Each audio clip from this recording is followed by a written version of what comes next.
Trigger warning for trauma and emotional abuse. Do you know that feeling when a short text can sink your mood? You stare at your phone as your chest tightens. Part of you reaches for closeness. Another part wants to run. You are not broken for that push and pull. Your nervous system learned rules before your first crush. It learned how love felt in the early bonds: safety, uncertainty, distance, overwhelm. Maybe you chase and over-explain. Maybe you shut down and change the topic. Maybe you look secure, yet feel storms inside. None of this makes you weak. Here you are safe. We speak with care for couples and all kinds of love. This is education, not therapy. We will explore how attachment styles shape adult love and how you can change patterns that do not serve you. Attachment theory began as a science of survival. It explains how infants build a bond with a caregiver who feels like home. John Bowlby proposed that this bond is a system for safety and exploration. Mary Ainsworth observed how children seek comfort or distance under stress. The patterns she saw were secure, anxious, and avoidant. Later work described a fourth pattern called disorganized. In adulthood, the same system is active. A partner becomes a base for comfort and courage. When that base feels reliable, the body settles. You can reach for support and return to autonomy with ease. This is the secure style. It is so flexible and responsive. Anxious attachment forms when soothing was inconsistent. The mind learns to scan for threat in every pause.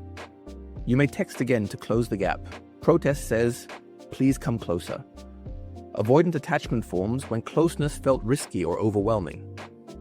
The mind learns to prize self-reliance above connection. You may downplay needs and retreat into work or screens. Distance can feel safe when emotions rise. Yet the heart longs for trust. Disorganized attachment often grows in contexts of fear or chaos. Comfort and threat were tangled. The nervous system struggles to find a stable strategy. You might flip between pursuit and withdrawal. Trauma-informed care can help.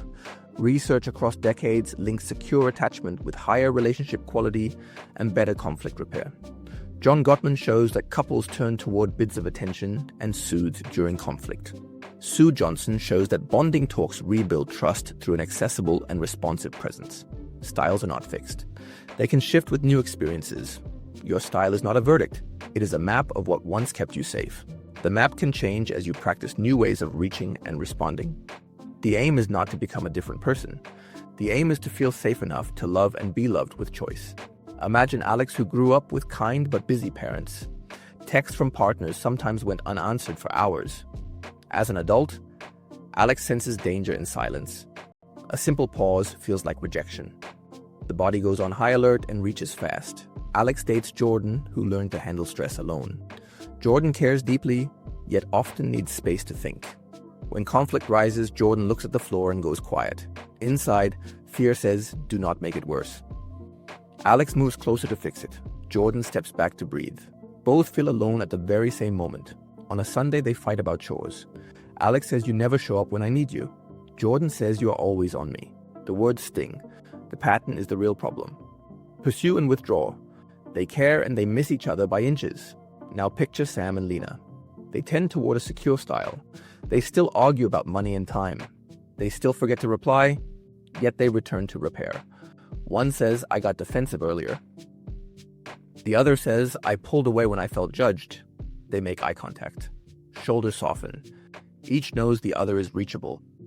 Consider Taylor, who grew up with love mixed with fear. One caregiver was warm, another was unpredictable. Taylor learned to read the room, to laugh off hurt, and to hide during storms. In adult love, Taylor can feel both a rush toward closeness and a jolt to escape. Mornings feel tender, evenings can feel tense. The nervous system has not yet chosen one path. Taylor dates Rowan, who tries hard and feels confused. Rowan hears "I love you," and also "give me air." They want to help, but do not know how. Here, trauma-informed support matters. Slow pace, gentle questions. Choice in every step. Safety first. Pressure off. Attachment shows up beyond dating. Friends feel it when you cancel or overshare. Work teams feel it when email tone triggers old scripts. Parents feel it when a crying child lights up your own alarms. These are not failures. They are signals from a wise system that once kept you safe. With care, the system can update and relax. In a same-gender couple, Mia becomes the planner for every date. Control feels safer than waiting. Her partner Bree values freedom and often fears being boxed in. They love each other and still loop. A short check-in before plans helps them meet in the middle and stay close. Begin with gentle curiosity. Ask yourself what happens in your body during a trigger. Notice breath, chest, jaw, hands. Give the feeling a simple name like alarm, heat, or ice. Naming maps the wave. You are already less swept away. When you feel anxious, slow down your reach. Draft the text and breathe for 1 minute. Then try a softer open. You can write, "I'm feeling wobbly and would love a quick check-in when you can." State the need and the hope. Do not accuse. Your goal is connection, not control. When you feel avoidant, open a bit of space and stay in it. Share that you need a short pause and that you will be back. Set a time and keep it. You can say, "I care about this and I want to respond well. I will come back after a walk." The pause is a bridge, not an exit. During conflict, try the reach and respond dance. One speaks feelings and core needs. The other reflects and validates without fixing. Use simple frames. I feel lonely when we pass like ships. I need small check-ins to feel close. Or I feel flooded when voices rise. I need a pause and a plan. Short sentences help soothe startled bodies. Practice bids for connection in small daily ways. A bid can be a sigh, a meme, a shoulder touch, or a question. Turn toward the bid with brief warmth. That makes a deposit in the trust bank. Gottman calls this building a culture of turning toward. The more deposits, the easier the repairs. Schedule regular repair talks after tough moments. Start with what went right, then own your piece. Say, "I got defensive," and cut you off. The other owns a piece too. Keep voices low and bodies grounded. End with one new move for next time. Tiny changes stack over days and weeks. For disorganized patterns, safety is the main work. Choose slower dates, public spaces, and daytime check-ins. Keep substance use low during conflict. Make exits easy. Stand near the door during hard talks. Sit side by side, not face to face, if eye contact floods you. Choice calms a wary system. Single or partnered, build secure habits with yourself. Keep promises to your body. Eat, sleep, and move with basic rhythm. Text a friend when you want to isolate. Offer help when you want to hide. Safety grows when your actions match your values. In long-distance love, set a window for a short check-in. It steadies bond. Software. Try a week of attachment experiments. Each day practice one small move that leans secure. Send one warm bid. Take one pause without vanishing. Share one simple need. Track what calms your body and what helps connection. Create a reaching script. When you feel anxious, try this line. "I care about us, and I'm feeling wobbly. Could we do a quick check-in?" Create a return script too. When you feel avoidant, try this line. "I want to respond well. I will be back in a short while and I will follow through." Build a repair ritual. Sit down when calm. Start with appreciation.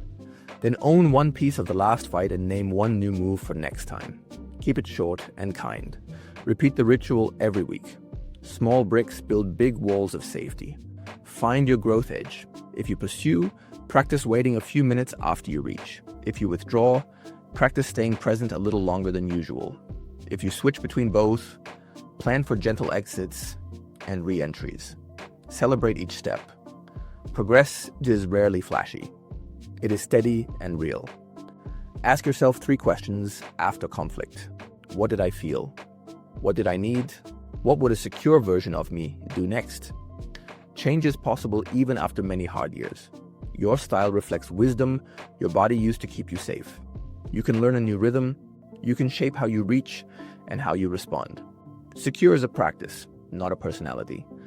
If this topic stirs pain, please speak with a licensed therapist near you. I'm a psychologist, yet I'm not your therapist here. If you feel unsafe, reach out to trusted people and local crisis lines in your country. You deserve care now, not later.